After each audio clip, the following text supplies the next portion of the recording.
Hello and welcome to Inside Infinite. There's been new infinite information. My name is Austin, and with me today... It's me, Levi. And today, we are going to look inside Infinite. Every Thursday at the end of the month, the dev team over at 343 Industries puts out a little blog post with new information on Halo Infinite. So we're going to dive into that today. And we have not read this yet. We purposely waited so we can react live as we do it. So we'll read it and then react and go from there. So let's jump in. That's the Xbox slogan. Let's jump in. Some stuff we're going to cut out. We're not going to cover everything in this article. We're just going to cover the most relevant stuff. Looks like we got an image. That's the Halo ring that's broken. Which one was Zeta Halo? I don't actually remember. Broken Zeta. It has a lot of history in the lore. The first question that gets brought up in this is, so far, our live and sandbox teams have shared insights into their vision and goals for the respective teams' aspects on Halo Infinite. When you and your team set to accomplish their task each day, what are the guiding principles? Boring. What do you eat in the morning for breakfast when you get up? As far as our artistic goals for the campaign goes, we have focused on two key themes, legacy and simplicity when it comes to the visual experience we are building. For legacy, we really want players to feel like they are experiencing a game that they remember fondly, Halo Combat Evolved, but with modernized graphics, of course. As far as simplicity is concerned, we want to ensure that we steer away from overly noisy designs and details, which is a key takeaway for the team coming off Halo 5. That's good news. That was something we were both not too fond of. Yeah, that's true. It's way too detailed. It hurt my eyes to look at. With Halo Infinite, we wanted to take this new adventure back to its roots and create a visually pleasing experience that doesn't overwhelm with unnecessary complexities, where readability and clear artistic composition prevail. This is our artistic interpretation of a beautiful world to exist within, rather than something that is purely grounded in photorealism. Cool. I like that. They're trying to make it more simple, and they're sticking with the legacy theme, which we kind of knew that this was more of a callback to Halo CE, so that feels in line with what we've expected so far. The campaign experience is a result of many teams coming together to tell the Master Chief's story. At a project-wide level, we use terms like super soldier, story-driven, and spiritual reboot to help describe the experiences we want to deliver. These are used like filters to determine if a particular feature belongs in the game. Things like super soldier sound like a no-brainer, but it's used frequently to call out when something isn't supporting the super soldier goal. Story-driven also sounds obvious, but it's a great reminder that we are here to tell the Chief story, and spiritual reboot, well, more on that below. So those are the three pillars that they're basing this game off of. So we'll see how that lines up, because I'm more interested in the spiritual reboot, because that to me just means we're getting rid of things that just didn't work that we took liberties to try on. All right, well, what did we learn out of this? Those answers. So far, we've learned that they're making a campaign. Wow. Yeah. Okay, they're making a campaign. On to the next question. The next question. Where do you look for inspiration when it comes to bringing the world and these experiences to life? Are there specific elements of prior Halo games that you looked to? Our main source of artistic inspiration for Halo Infinite's setting began right in our own Pacific Northwest backyard, because we made this early decision to go back to Halo's roots and recapture the PNW art palette. PNW? Pacific Northwest. It's just their location. So PNW stands for... He did say our Pacific Northwest backyard. Yeah. Because we made that early decision to go back to Halo's roots and recapture the Pacific Northwest art palette on Zeta, we immediately headed out into the mountains, forests, and valleys for not only personal inspiration, but more importantly, lots of photo reference. Okay, so these guys have never been outside of their house. Yeah, they went on a road trip and they're like, ooh, mountains, grass, PNW. Yeah. Sorry, no, they took a company field trip out into the nature. They're like, wow, there's dirt and grass and rocks. Someone write that down. Put that in Halo. Put that in Halo. Okay, there's a rock over there. Write it down. That's what we got on the first paragraph. They took lots of pictures of the woods. Okay. I think they keep them chained up in the basement of 343. So they let them out on a field trip to go and look at some trees. Next question. We've talked a fair amount about Halo Infinite being a spiritual reboot. What does that mean to you from your specific perspectives? From an artistic standpoint, it means that we want to both introduce new players and welcome back old players with the iconic Halo imagery that original games were built on. We want players to have that sense of awe and wonder as they step into the world we are building. This goes back to our goals of legacy and simplicity that we constantly use as lenses to make artistic decisions. As a prime example, we have specifically chosen to begin Chief's journey in Halo Infinite within the Pacific Northwest forest biome on the new Halo ring, a deliberate ode to the past, another good example of how we've taken the visual design of the jackals and grunts back closer to their appearance in Halo 3 and previous titles. That's exciting because I hated how they looked in 4. The jackals looked like lizards, even though they are not supposed to, and the grunts just had tubes in their noses, and I didn't like that. Spiritual reboot is a term we use to describe our approach to introducing new ideas while staying true to what it felt like to play the classic games. Feeling is the key word here because we want to evolve by creating new experiences and new opportunities, but still maintain the original essence.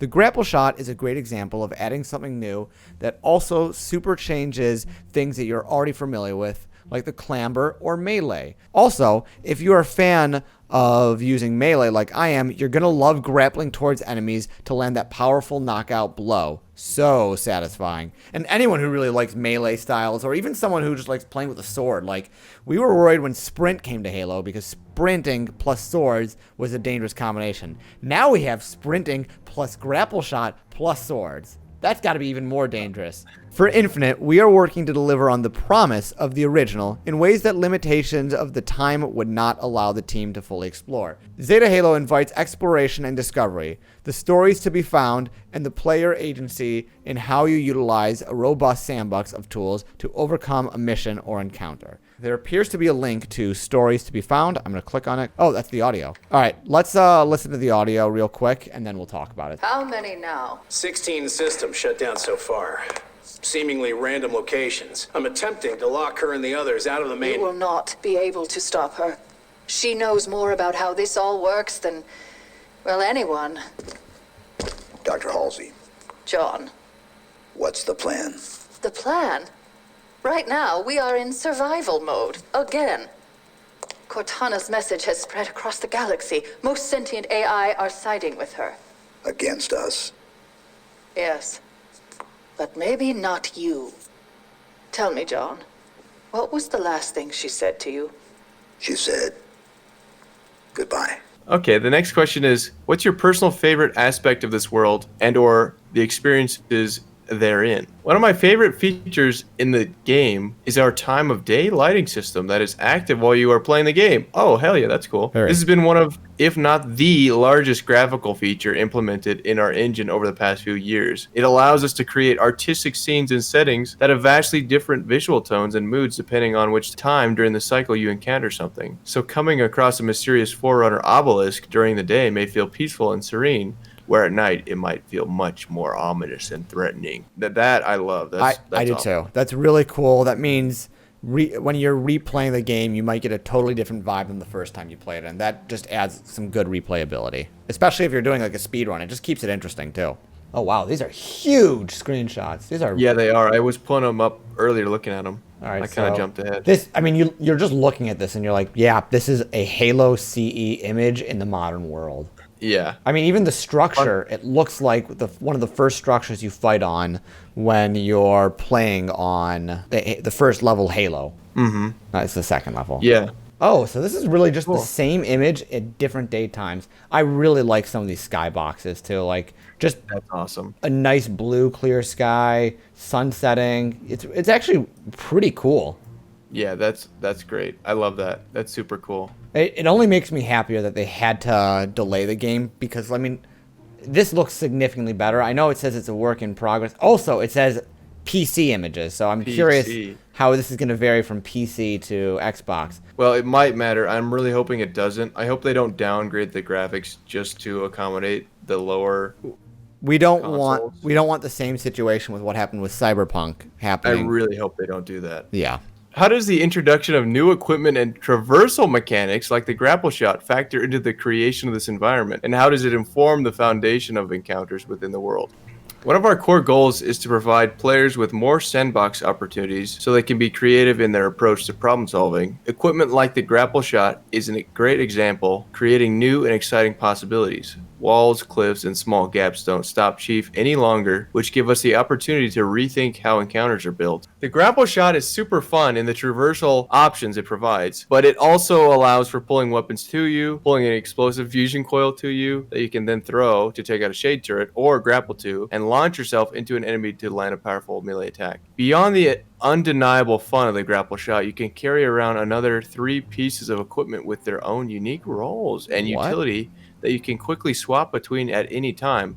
What? The combinatoric play you can create in this way opens up an astounding number of play options. You can carry 3 pieces of equipment at once, and is that including the grapple shot? And I assume this is just Yeah, look I see. at 'em. No, You can see 'em. I see 2 at the bottom here. Let me bring this image into frame. And what is that gun? That's a weird looking gun. It looks like a pistol, but it might be a brute pistol, just based off on the odd shape. But Yeah. okay, so let's break down what we see. I don't think G is the grapple shot. It kind of looks like the grapple shot in this campaign is a constant a piece of equipment that you have. Yeah, you can see it on his arm right there. It's on his arm. But it looks like he's got 2 other pieces of equipment on top of that. Oh. Q strikes me as like some sort of radar or sonar that you can shoot and then identify when enemies are near. Kind of similar to Promethean vision. I think it's like a decoy or something. Like you shoot it and it makes a ping on the radar. Yeah, or the it's enemies just go to you it. shoot it, makes a noise, and distracts enemies. But the sniper looks really good in that image too. I'm a big fan of it.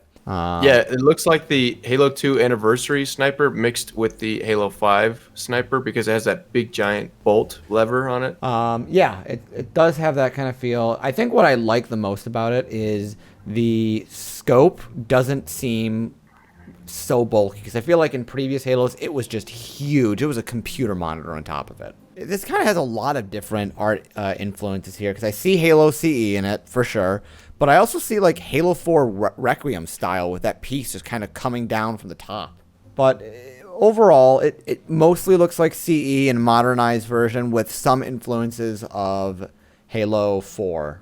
What impact does co-op have on the gameplay experiences across Data Halo? Campaign is about telling the next great chapter of the Master Chief story, and the co-op experience is about playing this story together with your friends. The solo gameplay experience is designed to provide players with options on how they want to tackle situations. These options translate well into co-op by allowing different playstyles. The great thing about being a sandbox game, it means there is no right way to use a particular item or feature. I can't wait to see co-op players doing crazy stuff and combos we didn't even think of. We're playing as 2 Master Chiefs. That's what I'm thinking. I wonder if in co-op play, let's say there's 3 different objectives. Like in the trailer, it shows us tackling anti-aircraft, and there is 3 different pieces of anti-aircraft that needs to be disabled. I wonder how closely together we need to stay, because in current Halo titles, whenever you stray too far away from the player who's farther ahead in the mission, it automatically pulls them closer when you hit a load zone. I wonder if that type of thing is removed in an open world campaign, because that would totally defeat the purpose of being open world. So can you go over to one anti-air unit and I can go over to the other and we can take them out simultaneously? Kind of even similar to the level, the Covenant in Halo 3, where Johnson, Miranda Keys, and you, the Chief and Arbiter, are taking out those pylons to allow access. Yeah. It kind of sounds like that, but instead of it being AI, it can be human? Yeah, that would be cool, but I think they would probably make it so that the encounters are hard enough that you'd probably want to stay together. Well- But if you were speedrunning it, you'd have to separate. That would be cool. Halo Infinite's campaign doesn't have a crafting system. Oh, good. I don't want that. I don't want to collect resources. in Yeah, Halo I don't games. either. I want to just play the story, so I like that. However, you won't spend time hunting and skinning animals to make better gear for Master Chief. Spartans wear Mjolnir assault armor. They don't need leather boots. Good. Glad. That makes me feel a lot better, because I was very worried about this being open world. Yeah, I was worried about making leather boots. What's different this time is that you'll have more freedom than ever before to choose your path through the world. Wind your Warthog through a fog-filled mountain pass. Ooh, that sounds cool. Capture a Banshee and fly to a floating ring fragment across a gap of stars. Ooh. That's real cool. A strong narrative remains at the heart of the Master Chief's adventure. And your journey between story missions is entirely up to you. So then, what kind of game is Halo Infinite? It's the most open and adventure-filled Halo game ever. It's the Halo game we could only dream about making 20 years ago, and we can't wait for you to explore it. Let's do a really quick recap of everything here. The two key themes were legacy and simplicity, that we want it to feel like a super soldier, we want it to be story-driven, and a spiritual reboot. So that was the first thing that we covered. The next portion was they went on a field trip and took pictures of the PNW, Pacific Northwest. They went outside for the first time in their lives, and they took some pictures. Yep. We talked about being a spiritual reboot. We learned that the classic grunt aesthetic and the classic jackal aesthetic is returning. They also even talked about using the grapple shot to close a distance to melee grunts and other enemies, so that was cool. And then they talked a lot about the lighting system, how you can travel Infinite's world, and it can be nighttime, it can be daytime, and that affects the ambience of the world that you're exploring at the time. So we saw some screenshots. Yeah, really excited about that. Yeah, that sounds really cool. We also learned that you can have not one, but up to 3 pieces of equipment, the grapple shot and 2 others that you can alternate between. And we confirmed that the sniper is returning and there's some sort of brute pistol, what we think. There will be co-op, which is no surprise. We're thinking that it's going to be 2 Master Chiefs because it doesn't really say it's going to be story-driven like it was in Halo 5 that kind of forced 4 players to be around at all times. I presume that the pilot is going to be the audio replacement Cortana. They're finishing up final touches on the game, and that's pretty much it. It's going to be open world, no crafting, no leather boots. Any other closing thoughts on this, Levi? Overall, I'm very happy. Everything is good news. I like the day-night cycle. That's going to be awesome. Yeah. That's going to make replayability really just super awesome. I think all in all, we learned that they're just trying to make Halo CE, but 20 years later, to make it the game that they wanted to be and implement all the stuff that they didn't have the time, money, or technology to do so. March 25th is when we should be getting our next bit of information. It sounds like the audio team is going to be present for that, and we'll get to hear a bit more about the audio side of it. Yeah. Hear a bit more. All right. Well, thank you so much for watching. Please remember, like, subscribe, follow, bells, all the YouTube crap. Do that. I don't care. Just do something. But more importantly, follow us on Twitch. Levi and I will be playing a lot of Lasso. We're almost done with every single Halo MCC Master Chief Collection achievement. So join us there. And have a good night. It might not be night. Hey, and just like the day-night cycles, have a good night. Have a good day. Have a good afternoon. Have a good. And tell us in the comments below, what did you think of this blog post? Hey guys, thanks for watching, and go fuck yourselves. Bye.